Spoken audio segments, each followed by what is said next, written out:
Kementerian Pekerjaan Umum dan Perumahan Rakyat (PUPR) melakukan peninjauan lokasi longsor di kawasan Sitinjalawi yang merupakan ruas jalan nasional Kota Padang ke arah Solo.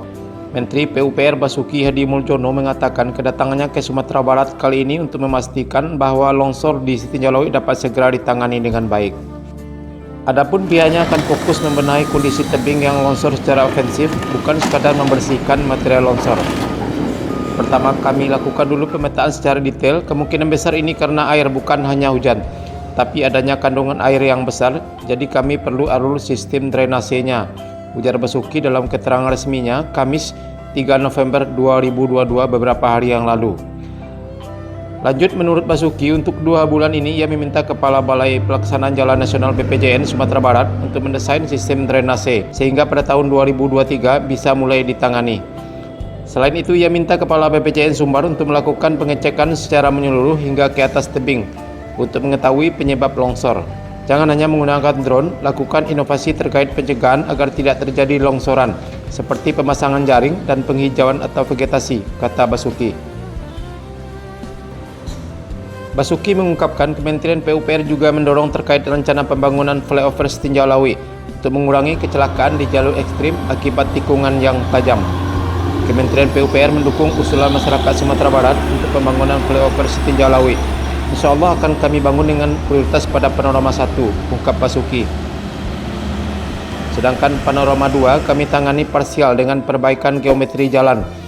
Seluruh desain harus kami review dulu, sedangkan persoalan perizinan lahan akan diselesaikan Pemda, sambungnya. Menurut Basuki, pembangunan flyover di Sitinjalawi bertujuan untuk mengurangi kecelakaan di jalur ekstrim akibat tikungan yang tajam.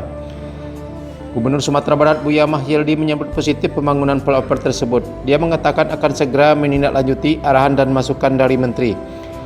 Alhamdulillah Pak Menteri memenuhi janji untuk datang ke Sumatera Barat dan melihat langsung proyek yang ada di Sumbar. Pak Menteri berjanji akan datang ke Sumbar saat saya mengunjunginya beberapa waktu yang lalu, ujar Mahyildi. Mahyildi berharap masukan yang telah diberikan oleh Menteri PUPR dapat langsung diakomodir dengan merubah desainnya. Dengan demikian perencanaan pelaksanaannya dapat terlaksana pada 2023 nanti.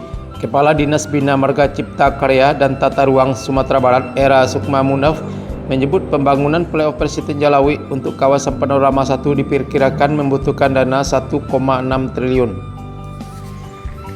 Adapun skema pembangunan saat ini sedang dalam proses penelaahan melalui kerjasama pemerintah dan badan usaha KPBU dan diharapkan bisa segera dimulai konstruksinya pada 2023 mendatang.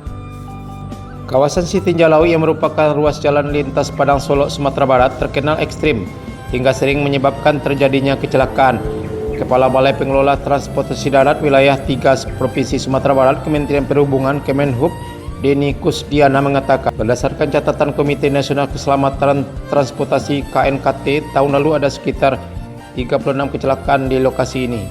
Kecelakaan timbul karena ruas jalan terjal dan berkelok sehingga menyulitkan banyak pengendara, khususnya sopir mobil dan truk.